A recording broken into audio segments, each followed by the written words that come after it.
Hello guys, j'espère que vous allez bien. Merci à tous ceux qui ont souscrit sur Teki Barouk Media. Merci à ceux qui regardent nos vidéos ou qui like nos vidéos.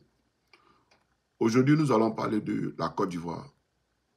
Mon message n'est pas politique. Mon message, c'est juste un message spirituel que je voulais laisser à tous ceux qui nous suivent sur Teki Barouk Media. Chers frères et sœurs ivoiriens, avant de commencer mes propos, je vais vous donner un témoignage. Nous sommes dans les années 1980. Moi, je fais à Bobo. On habitait à Bobo, derrière Rail. Et ma famille, mon père et ma famille, nous tous, nous partions faire notre culte les dimanches à l'église Sema, au plateau de Cuy. Il y a des personnes qui me suivent, qui savent. Les années 80. Et l'église Sema de plateau de Cuy, il y avait des Américains blancs qui étaient là-bas. Il y avait des Bambara, les gens qui venaient du Mali, qui parlaient en Bambara. Et aussi, il y avait les Baoulés, comme on appelle l'église Sema, et d'autres ethnies qui étaient là-bas. Donc, on faisait le culte tous les dimanches. Il y avait deux cultes, souvent il y a un seul culte. Mon père prêchait là-bas. Et un jour, au culte, pendant que le culte se déroulait, il y a une dame qui a commencé à parler en langue. L'Esprit de Dieu l'a saisi, elle parlait en langue. Elle parlait à voix forte. Elle parlait, elle parlait, elle parlait. Et personne ne comprenait ce qu'elle disait. Évidemment, quand quelqu'un parle en langue, souvent on ne comprend pas. Mais la plupart, il y a toujours quelqu'un dans l'assemblée qui traduit ce que Dieu veut véhiculer comme message. Et lorsqu'elle parlait, les Bambara ne comprenaient pas. Les Baoulés et autres ethnies ne comprenaient pas. Évidemment, ce n'était pas en anglais. Mais elle parlait en langue. Et après qu'elle a commencé à aller longtemps, elle a commencé à diminuer sa voix. L'église avait 4 entrées. Il y avait 2 entrées devant, vers la chair, et puis 2 entrées derrière. Personne ne comprenant ce qu'elle disait. Il y a un fou qui était en train de passer au même moment dehors. Le fou est rentré dans l'église et il a commencé à traduire ce que la femme disait. C'est le message que Dieu véhiculait. Le fou a commencé à répéter les propos.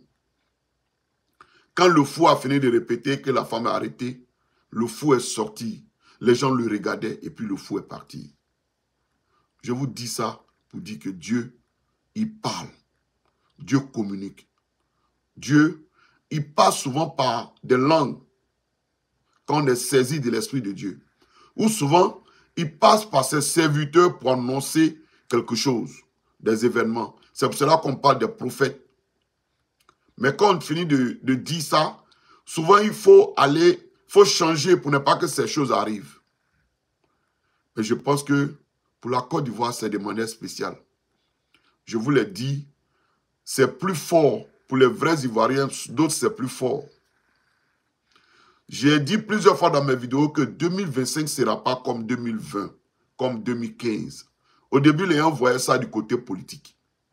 Ce que nous savions, ce qu'on a entendu et ce qu'on voit, ce que Dieu montre, c'est différent.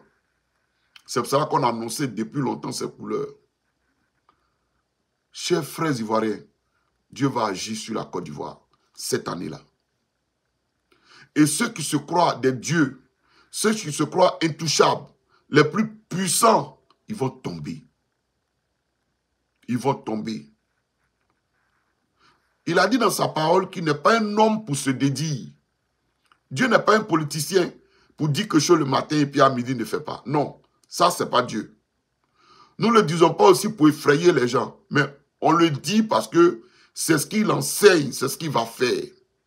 Par plusieurs personnes, il a révélé cela. Que vous tuez ces personnes, sa parole va s'accomplir.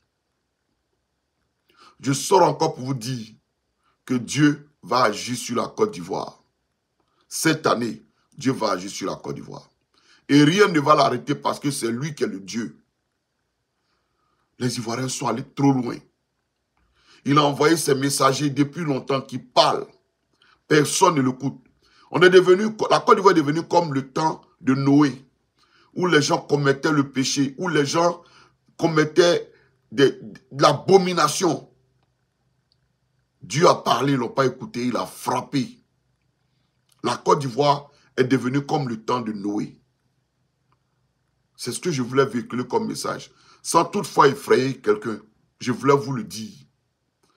Les messages qu'on reçoit souvent par des personnes qu'on ne connaît même pas. La discrétion, ce n'est pas tout qu'on va venir présenter ici sur les réseaux sociaux. Mais je vous dis que 2025, Dieu va frapper la Côte d'Ivoire. Les gens qui se croient intouchables, les gens qui se croient des pharaons, ils vont tomber. Je vous l'annonce. Mais quand je l'annonce, ce n'est pas forcément eux. Je l'annonce pour que le peuple de Dieu sache comment marcher. Ceux qui sont vraiment spirituels, qui sont saints, qui sont propres, sachez vous mettre à l'écart. C'est le message que j'essaie de véhiculer. Sur ce, je n'ai pas grand chose à dire aujourd'hui sur Teki Barouk Media. C'est le message que je veux annoncer. Le Seigneur ne se dédie pas. Nous ne sommes pas dans le temps où les faux prophètes venaient annoncer l'évangile ou dire certaines choses pour plaire au roi. Non. Ce qu'on vous annonce aujourd'hui, c'est la vérité. Celui qui veut croire, qui croit. Celui qui n'a pas envie de croire, vous êtes libre de ne pas croire. Mais Dieu va agir au sein de la Côte d'Ivoire. Et je sais de quoi je vous parle. Je sais de quoi je vous parle. Les grands que vous voyez, qui sont aussi géants, ils vont tomber. Oui, Dieu agira cette année 2025.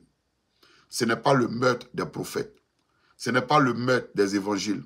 Ce n'est pas tuer des évangélistes. Ce n'est pas tuer les pasteurs qui va changer. Ce n'est pas tuer les imams qui va changer ce que Dieu a prévu faire sur la Côte d'Ivoire. Sur ce, c'était mon message encore que je voulais véhiculer avec vous. Portez-vous bien. Portez-vous bien et que la grâce de Dieu soit sur chacun de vous. C'était en commun. Merci.